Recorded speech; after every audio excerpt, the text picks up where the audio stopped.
ಎಲ್ಲ second P science ವಿದ್ಯಾರ್ಥಿಗಳಿಗೆ ನಮ್ಮೊಂದು YouTube channel ಸ್ವಾಗತ ಅಂತ ಹೇಳ್ತಾ ಇದೆ. 14 ಮಾರ್ಚ್ 2026 ನಡೆಯುವಂಥ ಮ್ಯಾಥಮೆಟಿಕ್ ಎಕ್ಸಾಮ್ಗೆ ಸಂಬಂಧಪಟ್ಟಂತೆ ವೆರಿ ಇಂಪಾರ್ಟೆಂಟ್ ಕ್ವಶನ್ ಪೇಪರ್ನ ಕಂಪ್ಲೀಟಾಗಿ ಅನಾಲಿಸಿಸ್ ಮಾಡ್ತಾ ಹೋಗೋಣ. ಯಾರೆಲ್ಲ ಜಸ್ಟ್ ಪಾಸ್ ಆಗಬೇಕಂತೀರಾ, ಹಾಗೆ ಯಾರೆಲ್ಲ 80 ಸ್ಕೋರ್ ಮಾಡ್ಬೇಕಂತೀರಾ, ಇಬ್ಬರಿಗೂ ಕೂಡ ಹೆಲ್ಪ್ ಆಗುತ್ತೆ. ಯಾಕಂದರೆ ಇದೇ ಪ್ಯಾಟ್ರನ್, ಹಾಗೆ ಇದರಲ್ಲಿರುವಂಥ ಕ್ವಶನ್ಸ್ಗಳು ರಿಪೀಟ್ ಆಗೋ ಚಾನ್ಸಸ್ ತುಂಬ ಜಾಸ್ತಿ ಇರುತ್ತೆ. ಸೊ ಹಾಗೆ ಇದರಲ್ಲಿರುವಂಥ ಫಿಲ್ ಇನ್ ದ ಬ್ಲಾಂಕ್ಸ್ ಆಗಿರ್ಬೋದು, MCQ ಆಗಿರ್ಬೋದು, ನಿಮಗೆ ಒಂದು ಐಡಿಯಾ ಬರುತ್ತೆ ಯಾವ ಥರ ಫಿಲ್ ಇನ್ ದ ಬ್ಲಾಂಕ್ಸ್ನ ಅಟೆಂಡ್ ಮಾಡಬೇಕು, ಹೇಗೆ MCQನ ಬರೀಬೇಕು. So very important question paper ಅಂತಲೇ ಹೇಳ್ಬೋದು. ಸೊ ಇದರಲ್ಲಿರುವಂಥ ಕ್ವಶನ್ಸ್ಗಳು ರಿಪೀಟ್ ಆಗೋ ಚಾನ್ಸಸ್ ತುಂಬ ಜಾಸ್ತಿ ಇದೆ. ಯಾರೆಲ್ಲ ಪಾಸ್ ಆಗಬೇಕಂದ್ರೆ ವಿಡಿಯೋನ ಕಂಪ್ಲೀಟಾಗಿ ನೋಡಿ, ವಿಡಿಯೋನ ಸ್ಕಿಪ್ ಮಾಡೋಕೆ ಹೋಗಬೇಡಿ ಅಂತ ಹೇಳ್ತಾ ವಿಡಿಯೋನ ಶುರು ಮಾಡೋಣ. ಅದಕ್ಕಿಂತ ಮುಂಚೆ ನೀವೇನ ಫಸ್ಟ್ ಟೈಮ್ ನಮ್ಮ ಯೂಟ್ಯೂಬ್ ಚಾನಲ್ ನೋಡ್ತಿರೋ ವಿಡಿಯೋಗೊಂದು ಲೈಕ್ ಕೊಡಿ, ಹಾಗೆ ಚಾನಲ್ ಸಬ್ಸ್ಕ್ರೈಬ್ ಮಾಡಿಕೊಂಡು ವಿಡಿಯೋನ ಶುರು ಮಾಡೋಣ. ಮೊದಲೇದಾಗಿ ನೋಡಿದ್ರೆ ಪಾರ್ಟ್ ಎ ಬಂದುಬಿಟ್ಟು 15x1 ಅಂದರೆ MCQ ಕ್ವಶನ್ಸ್ ಇರುತ್ತೆ, 15 ಕ್ವಶನ್ಸ್ ಇರುತ್ತೆ. 15 ಕ್ವಶನ್ಸ್ನು ಎಲ್ಲರೂ ಕೂಡ ಅಟೆಂಡ್ ಮಾಡಿ. ಯಾಕಂದರೆ ಎಲ್ಲೆಲ್ಲ ಪಾಸ್ ಆಗಬೇಕಂತಾರೆ, ಯಾರೆಲ್ಲ ಸ್ಕೋರ್ ಮಾಡ್ಬೇಕಂತೀರ, MCQನಲ್ಲಿ ಈಸಿಯಾಗಿ ನೀವು ಮಾರ್ಕ್ಸ್ ಅನ್ನೋದನ್ನು ತಗೋಬೋದು. ಮೊದಲೇದಾಗಿ MCQ ಕ್ವಶನ್ಸ್ನ ನೋಡ್ಕೊಳ್ತಾ ಹೋಗೋಣ. ಮೊದಲನೇದಾಗಿ the element needed to be added in the relation R is equal to 1, 1, 3, 2, 2, 3, 3 and A is equal to 1, 2, 3 so that the relation neither symmetric or transitive. ಯಾವುದಂದರೆ ಆನ್ಸರ್ ಬಂದುಬಿಟ್ಟು ಇದಕ್ಕೆ 3:2 ಅನ್ನೋದು ಡಿ ಆನ್ಸರ್ ಕರೆಕ್ಟ್ ಆಗಿರುತ್ತೆ. So ನಾನು ಕೆಲವೊಂದು just ಆನ್ಸರ್ನ ಹೇಳ್ತಾ ಹೋಗ್ತೀನಿ, ನೀವು ಕ್ವಶನ್ಸ್ನ ಓದ್ಕೊಂಡು ಆನ್ಸರ್ನ ನೋಡ್ಕೊತ ಹೋಗಿ. ತುಂಬ ಟೈಮ್ ಇಲ್ಲ, ಸೊ ಎಲ್ಲ ಕ್ವಶನ್ಸ್ನ ಓದ್ತಾ ಹೋದರೆ ವಿಡಿಯೋನ ನೀವು ಕಂಪ್ಲೀಟಾಗಿ ನೋಡಲ್ಲ. ಸೊ ನೆಕ್ಸ್ಟ್ ನೋಡೋದಾದರೆ the graph function y is equal to cos -1, x is the mirror image of the graph of the function y is equal to cos x along the line. Mirror ಇಮೇಜನ್ನ find out ಮಾಡಬೇಕು. ಇದಕ್ಕೆ answer ಬಂದುಬಿಟ್ಟು B, y is equal to x ಅನ್ನೋದು answer correct ಆಗಿದೆ. The value of tan -1 √3 plus sec -1 -2 is equal to ಯಾವುದಕ್ಕೆ equal ಆಗಿರುತ್ತೆ ಅಂದರೆ A answer correct ಆಗುತ್ತೆ. ನಾನು ಜಸ್ಟ್ ಆನ್ಸರ್ನ ಟಿಕ್ ಮಾಡ್ತಾ ಹೋಗ್ತೀನಿ, ನೀವು ಕ್ವಶನ್ಸ್ನ ಓದ್ಕೊಳ್ತಾ ಹೋಗಿ. Next, if A and B are the matrix of order 3 into 2 and 2 into 2 the respectively when which of the following are defined. A is to B ಅನ್ನೋದು first answer correct ಆಗುತ್ತೆ. A square matrix A is invertible if A is non singular matrix ಅಂದರೆ D answer correct ಆಗಿರುತ್ತೆ. So next ನೋಡೋದಾದರೆ next ಆನ್ಸರ್ನ ಹೇಳ್ತಾ ಹೋಗ್ತೀನಿ ಪಟ ಎಲ್ಲರೂ ಕೂಡ ನೋಡ್ಕೊಳ್ತಾ ಹೋಗಿ. ಮೊದಲನೇದಾಗಿ ನೆಕ್ಸ್ಟ್ ಕ್ವಶನ್ಗೆ ಆನ್ಸರ್ ನೋಡೋದಾದರೆ 3x ಇದು ಸಿ ಆನ್ಸರ್ ಅನ್ನೋದು ಕರೆಕ್ಟ್ ಆಗಿರುತ್ತೆ. ಆನ್ಸರ್ ಬಂದುಬಿಟ್ಟು 3x 3√x 2√1 - x³ ಅನ್ನೋದು ಆನ್ಸರ್ ಕರೆಕ್ಟ್ ಆಗಿರುತ್ತೆ. ನೆಕ್ಸ್ಟ್ ಕ್ವಶನ್ ನೋಡೋದಾದರೆ ಕ್ವಶನ್ ಓದ್ಕೊಳ್ಳಿ, ಆನ್ಸರ್ ಹೇಳ್ತೀನಿ. ಆನ್ಸರ್ ಬಂದುಬಿಟ್ಟು ಬಿ ಆನ್ಸರ್ ಕರೆಕ್ಟ್ ಆಗಿರುತ್ತೆ. ಯಾವ ಬಿ ಆನ್ಸರ್ ಅನ್ನೋದು ಕರೆಕ್ಟ್ ಆಗಿದೆ, ನಾವು ನೋಡ್ಕೊಳ್ತಾ ಹೋಗಿ. ನೆಕ್ಸ್ಟ್ ನೋಡೋದಾದರೆ ಏಯ್ತ್ ಕ್ವಶನ್ಗೆ ಬಂದುಬಿಟ್ಟು answer first and second are true ಅಂತ ಇದೆಯಲ್ಲ, ಸೊ ಎ ಆಪ್ಷನ್ ಕರೆಕ್ಟ್ ಆಗಿರುತ್ತೆ.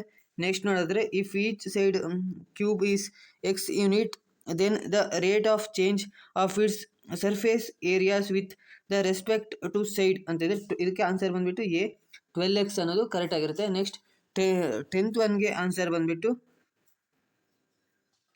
ಸಿ ಆನ್ಸರ್ ಕರೆಕ್ಟ್ ಆಗಿರುತ್ತೆ. Statement 1 is true and statement 2 is true. Statement 2 is not correct explanation of our statement 1. So C ಅನ್ನೋದು correct ಆಗಿರುತ್ತೆ. Next question ನೋಡಿದ್ರೆ next ಕ್ವಶನ್ಗೆ answer ಬಂದುಬಿಟ್ಟು 11th ಒನ್ಗೆ answer not define, D answer correct ನೋಡ್ಕೊಳ್ಳಿ. So ಇದೇ ರೀತಿಯಾಗಿ ನೀವು MCQನ ಅಟೆಂಡ್ ಮಾಡಬೇಕು. ನೆಕ್ಸ್ಟ್ 12th ಕ್ವಶನ್ಗೆ 4A - B ಅನ್ನೋದು ಆನ್ಸರ್ ಕರೆಕ್ಟ್ ಆಗಿರುತ್ತೆ. ಸೊ ಆಪ್ಷನ್ ಬಿ ಅನ್ನೋದು ಕರೆಕ್ಟ್ ಆಗಿರುತ್ತೆ. ಸೊ ನೆಕ್ಸ್ಟ್ ನೋಡೋದಾದರೆ 13ನೇ ಕ್ವಶನ್ಗೆ ಆನ್ಸರ್ ಬಂದುಬಿಟ್ಟು n ಡಿವೈಡೆಡ್ ಬೈ 4 ಆನ್ಸರ್ ಅಂದರೆ ಆಪ್ಷನ್ ಬಿ ಈಸ್ ಕರೆಕ್ಟ್ ಆಗಿರುತ್ತೆ. Next find the angle between the lines whose direction ratio are ABC and B - C, C - A and A - B 2. ಇದಕ್ಕೆ answer ಬಂದುಬಿಟ್ಟು 90 degree ಅಂತ ಇರುತ್ತಲ್ಲ, D answer correct ಆಗಿರುತ್ತೆ. Next question ನೋಡಿದರೆ if A and B are the 2 independent events such that P of A is equal to 1 divided by 4 and P of B is equal to 1 divided by 2, then P neither A not B. ಯಾವುದು neither A or not B ಅಂತ ಇದೆ. ಇದಕ್ಕೆ ಬಂದುಬಿಟ್ಟು 3 divided by 8 ಅನ್ನೋದು answer correct ಆಗಿರುತ್ತೆ. So option B ಅನ್ನೋದು correct ಆಗಿದೆ. Next fill in the blanks ಇರುತ್ತೆ. 5 ಕ್ವಶನ್ಸ್ ಇರುತ್ತೆ. ಎಲ್ಲರೂ ಕೂಡ 5 ಕ್ವಶನ್ಸ್ನ ಅಟೆಂಡ್ ಮಾಡಿ, ತಪ್ಪಾಗಲಿ ಸರಿಯಾಗಲಿ 5 ಕ್ವಶನ್ಸ್ನ ಅಟೆಂಡ್ ಮಾಡಲೇಬೇಕು. ಫಸ್ಟ್ ಕ್ವಶನ್ಗೆ ಆನ್ಸರ್ ಇಲ್ಲಿ ಮೇಲ್ಗಡೆನೇ ಕೊಟ್ಟಿರ್ತಾರೆ, ಅದನ್ನು ಫಿಲ್ ಮಾಡಬೇಕು. ಫಸ್ಟ್ ಕ್ವಶನ್ಗೆ ಆನ್ಸರ್ ಬಂದುಬಿಟ್ಟು ಕ್ವಶನ್ಸ್ನ ಓದ್ಕೊಳ್ಳಿ, ನಾನು ಜಸ್ಟ್ ಆನ್ಸರ್ನ ಹೇಳ್ತೋಗ್ತೀನಿ. ಫಸ್ಟ್ ಕ್ವಶನ್ಗೆ ಆನ್ಸರ್ 2 ಆನ್ಸರ್ ಕರೆಕ್ಟ್. ಸೆಕೆಂಡ್ ಕ್ವಶನ್ಗೆ 0. ಥರ್ಡ್ ಕ್ವಶನ್ಗೆ -2. ಫೋರ್ತ್ ಅಂದರೆ 19ನೇ ಕ್ವಶನ್ಗೆ ಆನ್ಸರ್ ಬಂದುಬಿಟ್ಟು 3/2. ಇದು 3/2. ನೆಕ್ಸ್ಟ್ 20ನೇಗೆ ಆನ್ಸರ್ 1. ಇಲ್ಲೇ ಆನ್ಸರ್ ಇರುತ್ತೆ. ಸೊ ಜಸ್ಟ್ ಇದನ್ನು ಪಿಕ್ ಮಾಡಿಬಿಟ್ಟು ಇಲ್ಲಿ ಯಾವ್ದು ಸೂಟ್ ಆಗುತ್ತೆ ಅದನ್ನು ನೀವು ಬರಿಬೇಕಾಗಿರುತ್ತೆ. ಸೊ ನೆಕ್ಸ್ಟ್ ನೋಡೋದಾದರೆ 2 ಮಾರ್ಕ್ಸ್ ಕ್ವಶನು. 6 ಕ್ವಶನ್ಸ್ನ ಅಟೆಂಡ್ ಮಾಡಬೇಕು. ಈಚ್ ಕ್ವಶನ್ಗೆ 2 ಮಾರ್ಕ್ಸ್. ಎಲ್ಲ ಕ್ವಶನ್ಗೂ 2 ಮಾರ್ಕ್ಸ್ ಇರುತ್ತೆ. ನಿಮ್ಗೆ ಎಷ್ಟು ಕ್ವಶನ್ ಕೊಟ್ಟಿರ್ತಾರೆ ಅಂದರೆ ನಾವು ನೋಡ್ಕೊಳ್ತಾ ಹೋಗಿ ಕ್ವಶನ್ಸ್ನ. ನಾನು ಎಲ್ಲದನ್ನು ಡಿಸ್ಪ್ಲೇ ಮಾಡ್ತೋಗ್ತೀನಿ. ಎಲ್ಲ ಕ್ವಶನ್ಸ್ಗಳು ಇಂಪಾರ್ಟೆಂಟ್ ಆಗಿರುತ್ತೆ, ನೋಡ್ಕೊಳ್ತಾ ಹೋಗಿ. ಇದೇ ಪ್ಯಾಟ್ರನಲ್ಲಿ ನಿಮ್ಮ ಎಕ್ಸಾಮ್ಗೆ ಬರುತ್ತೆ ಎಲ್ಲ ಕ್ವಶನ್ಸ್ಗಳು. ಸೊ ಎಲ್ಲ ಕ್ವಶನ್ಸ್ನು ಕರೆಕ್ಟಾಗಿ ನೋಡ್ಕೊಳ್ಳಿ.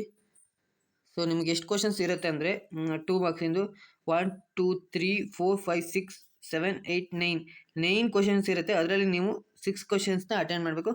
3 ಕ್ವಶನ್ ಏನೋ ನಿಮ್ಗೆ ಆಪ್ಷನ್ ಇರುತ್ತೆ. 6 × 3 ಅಂದರೆ 3 ಮಾರ್ಕ್ಸ್ ಕ್ವಶನು. ಇದರಲ್ಲಿ 6 ಕ್ವಶನ್ನ ಅಟೆಂಡ್ ಮಾಡಬೇಕು. ಈಚ್ ಕ್ವಶನ್ಗೆ 3 ಮಾರ್ಕ್ಸ್. ಈ ಕ್ವಶನ್ ಕೂಡ ಇಂಪಾರ್ಟೆಂಟ್, ಈ ಕ್ವಶನ್ ಕೂಡ ನೋಡ್ಕೊಂಡಿರಿ. ಸೊ ಇದು ಎಷ್ಟು ಕ್ವಶನ್ ಸೇಮ್, ಇದು ಕೂಡ 9 ಕ್ವಶನ್ಸ್ನ ಕೊಟ್ಟಿರ್ತಾರೆ. 9 ಕ್ವಶನ್ಸ್ನಲ್ಲಿ ನೀವು 6 ಕ್ವಶನ್ಗೆ ಅಟೆಂಡ್ ಮಾಡಬೇಕು.